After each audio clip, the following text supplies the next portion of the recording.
आलं मग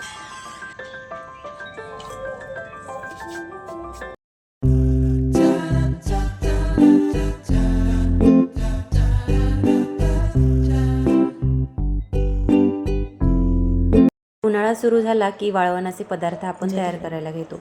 त्यात पड, कुरडई, चकली, मिरच्या, सांडगे असे बरेच पदार्थ आपण करतो. त्यासोबतच आपण हेच उन्हाळ्याचे पदार्थ जे आहे तर ते बनवून ठेवतो, जेणेकरून ते आपल्याला वर्षभर आपल्या घरामध्ये टिकून राहतात. तर त्याचप्रमाणे चिंचसुद्धा त्यातलीच एक आहे. सगळ्यांना आवडते आणि थोड्या जास्त प्रमाणात का होईना आपण ती नेहमी खातो. देखील ती आपल्याला वर्षभर आपल्या घरामध्ये, आपल्या किचनमध्ये आपल्याला हवी असते आणि वर्षभर आपण तिचा वापर हा करत असतो.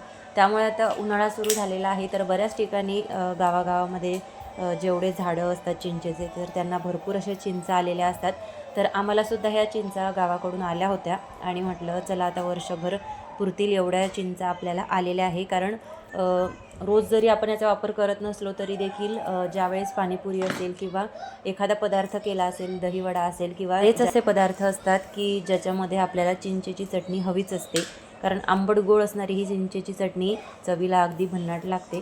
त्यामुळे सगळ्यांना ती हवीशी असते. तर उन्हाळ्यामध्ये याला खलबत्त्यामध्ये कुटून आणि त्याच्यामध्ये थोडा गूळ आणि जिरे टाकून त्याचा छान असा गोळा बनवून आम्ही एका काडीला लावून तो लॉलीपॉपसारखा खायचो. तर त्यावेळेस लॉलीपॉपपेक्षाही भारी असा तो चिंचेचा गोळा लागत होता.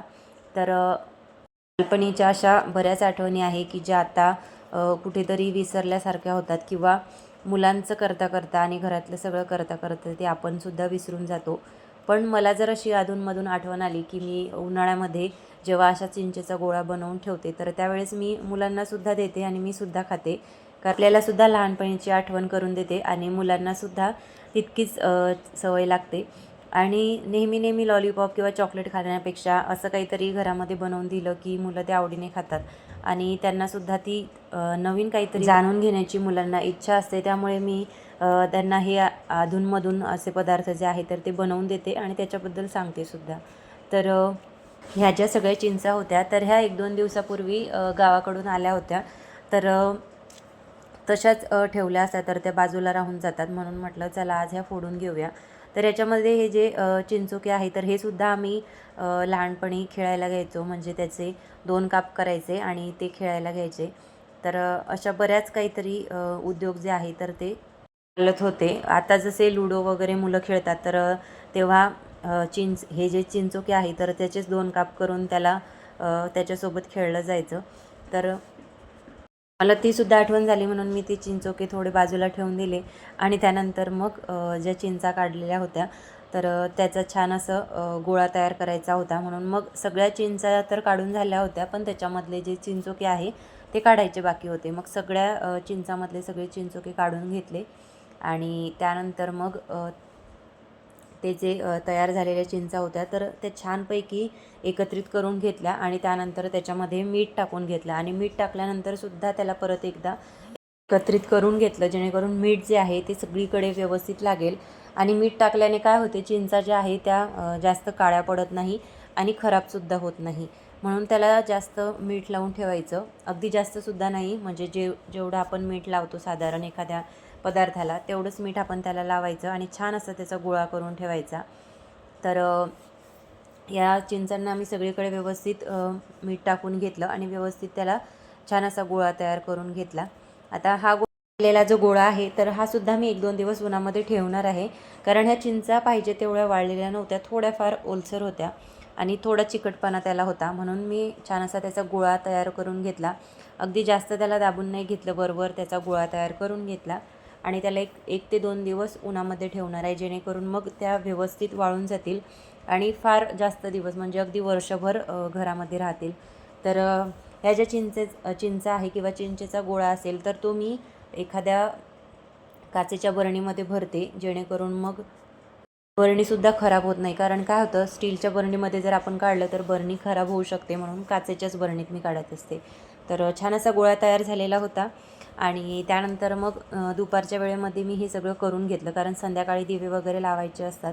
तर हे सगळं चिंचेचं टरफले काढून आणि चिंचेचा गोळा तयार होईपर्यंत संध्याकाळ झाली होती आणि संध्याकाळी दिवे लावायचे होते. तर हे काम मी माझ्या मुलीलाच देते दिवे लावायचे म्हणजे काय, तर आता तिला सगळ्या दिव्यांमध्ये मी तेल टाकून ठेवते आणि वातीसुद्धा टाकून ठेवते. फक्त तिला दिवे लावायचे तेवढे असतात आणि एक बाहेर आणि एक गॅलरीमध्ये ठेवायचा असतो आणि एक देवाजवळच ठेवायचा असतो आणि एक गॅस ओट्यावरती ठेवते. तर असे 3-4 दिवे तिला लावायचे असतात आणि बाजूला अगरबत्ती, काडीपेटी हे सगळं मी ठेवते, जेणेकरून तिला सगळं सोपं पडतं. तर आतापासून तशी सवय तिला मग लागते, कारण इथे दिवे वगैरे छान तिने लावून घेतलेले होते आणि त्यानंतर संध्याकाळची सेवासुद्धा ती करत असते. रोज भैरवाष्टक स्तोत्र आणि प्रतिज्ञावर्धन स्तोत्र आणि आणखी 1-2 स्तोत्र जे आहे किंवा मंत्र आहेत, तर ती ते पठण करते. तशी तिला रोज तिथे बसायची सवय लावलेली आहे, जेणेकरून मग ती स्वतःच दिवे लावल्यानंतर हातपाय तोंड धुवून घेतल्यानंतर तिथे बसते आणि देवाजवळ सगळे मंत्र स्तोत्र जे आहे ते पठण करते. आता आज दिवे वगैरे तिने लावून घेतले होते, तोपर्यंत मग मी इकडे झाडांना पाणी देत होते, कारण संध्याकाळ व्हायच्या आधी सगळ्या झाडांना पाणी द्यायचं होतं. तर सगळ्या झाडांना मी पाणी देऊन घेत होते, कारण आता सध्या ऊन तापतंय आणि उन्हाळा सुरू झालेला आहे म्हटल्यावर ऊन तर खूप असणार आहे. त्यामुळे मग आता सगळ्या झाडांची खूप काळजी घ्यायची आहे, कारण ऊन जास्त पडतं आणि डायरेक्ट सूर्यप्रकाश सगळ्या झाडांवरती येतो. वरती नेट वगैरे अजून आम्ही काहीच बांधलेलं नाही, त्यामुळे ऊन खूप जास्त राहतं झाडांवरती. आणि हे तुम्हाला दिसत असेल बाजूला इथे गवती चहा मी लावलेला आहे, तर त्याला पाणी खूप कमी मिळालं, त्यामुळे तो सगळा खाली गळून पडायला. तर आता सगळ्या झाडांना व्यवस्थित पाणी देऊन घेत होते. आता पावसाळा किंवा हिवाळ्यात कसं होतं, 2-3 दिवसाआधी जरी पाणी दिलं तरी देखील झाडं खराब होत नाही किंवा झाडांना काहीच होत नाही. पण आता उन्हाळ्यात सगळ्या झाडांची व्यवस्थित काळजी घ्यावी लागते, व्यवस्थित सगळ्या झाडांना पाणी द्यावं लागतं. तेव्हा कुठं सगळे झाड जे आहे तर त्यांची व्यवस्थित वाढ होते आणि ते वाढतसुद्धा नाही. तर या सगळ्यांमध्ये एका झाडाची कमाल वाटते, ती म्हणजे या नागवेलीच्या वेलाची. तर त्याचं सगळे पानं जे आहेत तर ते आता जवळपास 1-2 महिन्याआधी सगळे गळून पडाले आणि मला असं वाटत होतं की ते फक्त हिवाळ्यात किंवा पावसाळ्यात त्याला छान असे नवीन पानं येतात, पण त्याचं तसं नाही. आता गेले 2-3 वर्ष झाले मी हा वेल जो आहे तर तो लावलेला आहे. तर त्याला मागच्या वर्षीसुद्धा बरोबर उन्हाळा सुरू व्हायच्या आधीच त्याचे पान सगळे गळून पडाले होते आणि आत्तासुद्धा यावर्षी फेब्रुवारीच्या शेवटी त्याचे सगळे पानं गळून गेले. त्यानंतर आता त्याला नवीन छान छान छोटे छोटे पानं जे आहेत तर ते यायला लागले. मला या नागवेलीच्या वेलाबद्दल जास्त काहीच माहिती नाही, त्यामुळे मला असं वाटतं की आता 2 वर्ष झाले याला, बरोबर उन्हाळा सुरू लागला की नवीन पानं येतात आणि हिवाळ्याच्या शेवटी याचे सगळे पानं जे आहे ते गळून पडतात आणि एकदा पावसाळा संपत आला की त्यावेळेस त्याचे पानं सगळे गळून पडतात. तर असे वर्षातून जवळपास 1-2दा त्याचे पानं गळून पडतात आणि त्यानंतर परत त्याला नव्याने पानं येतात. तर बरेच झाडं किंवा वेल जे आहे तर ते पावसाळ्यामध्ये नव्याने फुलतात, त्याला नव्याने पानं येतात.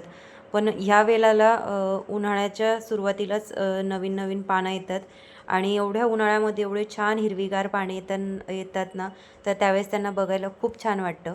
कारण एवढ्या तापणाऱ्या उन्हामध्ये एवढी छान हिरवीगार पानं पाहिल्यानंतर खूप आनंद होतो आणि त्याची काळजीसुद्धा आता तितकीच घ्यावी लागते, कारण त्याला 1 दिवस जरी पाणी दिलं नाही तर तो वेल जो आहे तर त्याची पानं लगेच थोडी पिवळी पडायला लागतात. म्हणून त्याला अगदी सकाळ संध्याकाळ दोन्ही वेळा पाणी द्यावं लागतं, कारण त्याला खूप जास्त पाणी लागतं. म्हणून मग आता इथे वरच्या बाजूला जे सगळा ओपन स्पेस दिसत आहे तर इथे आता नेटसुद्धा बांधायचं आहे.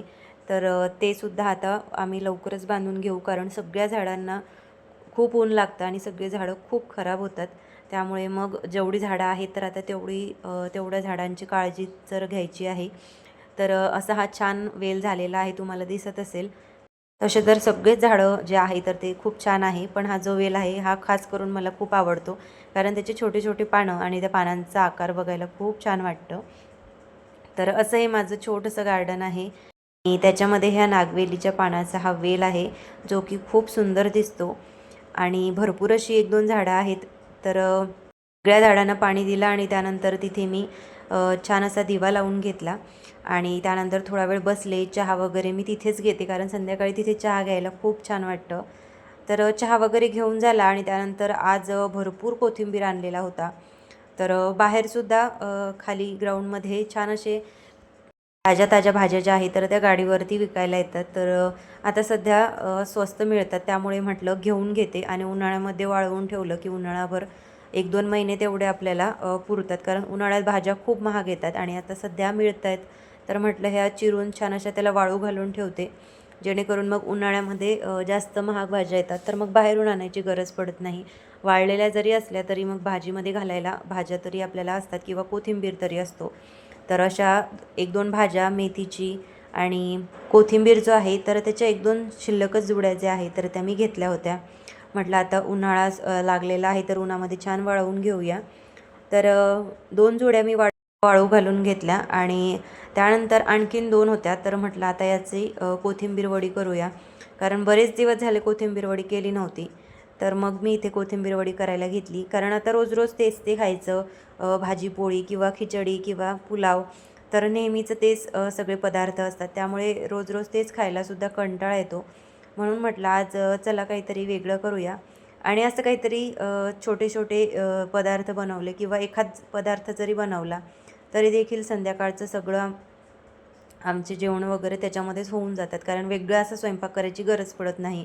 बऱ्याच ठिकाणी असं असतं की आता समजा सकाळी जरी इडल्या केल्या तरी दुपारच्या 12 वाजता जेवणाला भाजी पोळी लागतेच, कारण मग कोणाकोणाला सवय नसते, बरेच वयस्कर माणसं असतात किंवा एखाद्याला सवयच नसते नाश्ता करण्याची, त्यांना डायरेक्ट जेवण करायचं असतं. तर तसंच संध्याकाळचं सुद्धा आमचं आहे. संध्याकाळी काहीतरी वेगळा पदार्थ बनवला किंवा साधी भजी जरी केली तरी मग वेगळा स्वयंपाक करायची गरज पडत नाही. फार फार तर मग एखाद्या वेळेस मी खिचडी लावते किंवा मग असं काहीतरी आळूवळ्या असल्या किंवा कोथिंबीरच्या वड्या असल्या किंवा थालीपीठं असली तर त्याच्यामध्ये सगळ्यांचं होऊन जातं आणि खास करून मुलांचं तर त्याच्यामध्येच होतं, कारण त्यांना वेगळं अशी भाजी पोळी जर म्हटलं तर ते त्यांना रोज रोज खाणं आवडतच नाही. त्यामुळे असं काहीतरी बनवलं की त्यांनासुद्धा ते आवडतं. म्हणून मग असे जर काही पदार्थ बनवले तर त्याच्यामध्येच रात्रीचा स्वयंपाक जो आहे तर तो होऊन जातो, वेगळं असं करायची गरज पडत नाही. तर म्हटलं आज चला वेळ आहे आणि अशी सगळी कामं झालेली होती. सगळ्या झाडांना पाणीसुद्धा वेळेच्या आतच देऊन झालेलं होतं आणि दिव्यामध्ये तेलसुद्धा माझं टाकून झालेलं होतं आणि त्यानंतर माझ्या मुलीनेच दिवे वगैरे लावले होते, तिची सेवा चालू होती संध्याकाळची. तर तोपर्यंत मग मी इथे या कोथिंबिरीच्या वड्या करायला घेतल्या. तर सगळ्यात आधी कोथिंबीर जी आहे ती छानपैकी 1-2 पाण्याने धुवून घेतली, कारण त्याच्या मुळा ज्या आहे तर त्याला खूप माती लागलेली होती आणि खूप ओली होती. त्याच्यावरती ते सतत पाणी टाकत असतात, त्यामुळे ती थोडीफार ओलसर राहते. तर मग सगळी कोथिंबीर 1-2दा धुवून घेतली आणि अगदी जास्त जरी धुतली की मग ती एकदम त्याच्यामध्ये पाणी पाणी दिसतं, म्हणून मग 2 वेळा मी तिला धुवून घेतली आणि वरचेवर काढून घेतली, जेणेकरून मग सगळं कोथिंबीरमधलं जे काही सगळी माती आहे तर ती बरोबर खाली राहून जाते पाण्यामध्ये. तर सगळी कोथिंबीर धुवून घेतली आणि एका चाळणीमध्ये एक अर्धा पाऊण तास ठेवली, जेणेकरून त्याचं सगळं पाणी निघून जाईल. आणि त्यानंतर मग धुतलेली आणि छान अशी वाळलेली कोथिंबीर कट करून घेतली, छान अशी बारीक चिरून मी त्याला घेतली आणि त्यानंतर त्याच्यामध्ये ओवा, हळद आणि बेसन पीठ घातलं आणि मीठ वगैरे थोडेफार जे पदार्थ आहे ते घातले आणि तिखट. तर हे सगळे एकत्रित करून घेतलं आणि त्यानंतर मग त्याचे छान छान असे गोळे बनवले. गोळे बनवल्यानंतर त्याला असा थोडा लांबचर आकार दिला, जेणेकरून त्याच्या छान अशा वड्या पडतील. तर आता इथे मी हे वाफवून घेत होते. तर वाफवून घेण्यासाठी मी इथे एक स्टीलची चाळणी घेतली होती आणि चाळणीला छान असं तेल लावून घेतलं, जेणेकरून मग ह्या तयार केलेल्या ज्या वड्या आहेत तर त्या चिकटणार नाही. तर चाळणीमध्ये बसतील एवढ्याच आकाराच्या वड्या ज्या आहेत तर त्या मला बनवायच्या होत्या. तर छान असं लांबसर आकारामध्ये त्याला मी शेप देऊन दिला आणि त्यानंतर जो शेवटचा राहिलेला गोळा होता तर तो सुद्धा काढून घेतला. आता सगळे सुरुवातीचे गोळे तर आपले लगेच बनवून होतात, पण शेवटचा असं काहीतरी गोळा बनवायचा म्हटला की सगळं ताटाला खाली चिकटलेलं असतं आणि तेच काढण्यात खूप वेळ जातो. तर मग मी इथे काय केलं, एक चम्मच घेतला आणि चम्मचने सगळं काढलं, कारण त्याला बेसन त्याच्यामध्ये मी घातलेलं होतं, त्यामुळे त्याला खूप जास्त चिकटपणा आलेला होता. तर मग मी चम्मचने सगळं ते काढून घेतलं आणि त्यानंतर बरोबर सगळे गोळे व्यवस्थित एका चाळणीमध्ये बसवून घेतले आणि त्यानंतर वरच्या बाजूने त्याच्यावरती मी तीळ टाकून घेतले. तसे तर तीळ मी आतमध्ये सुद्धा टाकले होते, ज्यावेळेस सगळं साहित्य मिक्स केलं तेव्हा. पण वरच्या बाजूने टाकले ना की ते दिसायला आणि तळायच्या वेळेस तळल्यानंतर जेव्हा आपण त्याला खातो तर तेव्हा छान असे क्रंची ते होतात. त्यामुळे मग त्या बाजूला मी त्याला छान असे तीळ लावून घेतले आणि त्यानंतर मग ते छान अशी चाळणी जी आहे तर ती कढईमध्ये ठेवून घेतली. गॅसवरती एक कढई ठेवून घेतली होती स्टीलची आणि त्याच्यामध्ये पाणी टाकलेलं होतं आणि त्यानंतर चाळणी त्याच्यावरती ठेवली आणि छान असं 10 ते 15 मिनटं त्याला वाफवून घेतलं. आता छान अशी वाफ त्याला आलेली होती आणि त्यानंतर 10 ते 15 मिनटानंतर बघू शकता मस्तपैकी असं शिजून वड्या ज्या आहेत त्या आपल्या तयार झालेल्या होत्या. पण म्हटलं आणखीन 5 ते 10 मिनटं त्याच्यावरती ठेवते. गॅस तर बंद केलेला होता, पण 5-10 मिनटं आणखी ठेवल्यानंतर तेवढेच ते शिजूनसुद्धा तयार होतात आणि गरमसुद्धा राहतात. म्हणून मग मी तसंच झाकून ठेवलं आणि एक 5-10 मिनटानंतर परत काढलं आणि सगळ्या ज्या होते तयार केलेले तर ते सगळे रोल व्यवस्थित एका ताटामध्ये घेतले आणि एक एक करून सगळे कट करून घेतले आणि छान अशा त्याच्या वड्या पाडून घेतल्या. आता हे जे रोल आहे तर हे अगदी 3-4 मी तयार केलेले होते. कारण अगदी जास्तसुद्धा बनवले की मग 1-2 दिवस जरी मुलांना खायचं म्हटलं की तोसुद्धा त्यांना कंटाळा येतो. म्हणून अगदी एका 2 वेळेचे होतील एवढे मी छानपैकी तयार करून घेतले. आणि ते ताजे खायला आणि गरमागरम खायलाच छान वाटतात. म्हणून मग सगळे 4 ते 5 रोल जे आहे ते मी कोथिंबीर वडीचे तयार करून घेतले होते. तर इथे मी 2 कोथिंबीरच्या जुळ्या ज्या आहेत तर त्या निवडून घेतलेल्या होत्या. तर त्याच्यासाठी मी इथे 1-2 वाटी बेसन पीठ जे आहे तर ते घेतलं होतं. आता वाटीचं प्रमाण जे आहे ते कमी जास्त असू शकतं कारण प्रत्येकाची वाटी वेगळी राहते, छोटी मोठी. तर मी अशी साधारण वाटी घेतली होती. तेवढ्या प्रमाणानुसार मी इथे कोथिंबीर वडीचं जे सगळं साहित्य आहे तर ते घेतलेलं होतं. तर छान बघा अशा आपल्या कोथिंबीरच्या वड्या ज्या आहेत त्या तयार झालेल्या होत्या आणि असं काहीतरी चमचमीत खायचं म्हटलं की मुलांना तर फार आवडतं. म्हणून मग अधूनमधून मी असे पदार्थ बनवते. तर छान आणि मस्त अशा आपल्या कोथिंबीरच्या वड्या ज्या आहेत तर त्या तयार झालेल्या होत्या. तर मी इथे नैवेद्यासाठी सुद्धा वेगळ्या वड्या काढून ठेवल्या होत्या आणि त्यानंतर मग मुलांना त्या खायला दिल्या. तर खुसखुशीत झालेल्या कोथिंबीर वड्यांसोबत आजचा व्लॉग मी इथेच थांबवते. तुम्हाला आजचा व्हिडिओ कसा वाटला हे कमेंट करून मला नक्की सांगा आणि व्हिडिओ आवडला असेल तर एक लाईक नक्की करा. तुम्ही जर चॅनलवरती नवीन असाल तर चॅनलला लाईक, शेअर आणि सबस्क्राईब नक्की करा जेणेकरून असेच नवनवीन व्हिडिओ तुम्हाला सर्वात आधी बघता येतील आणि व्हिडिओला हाईपसुद्धा करा. चला तर मग परत भेटूया अशाच एका नवीन व्हिडिओसोबत. तोपर्यंत सर्वांना श्री स्वामी समर्थ.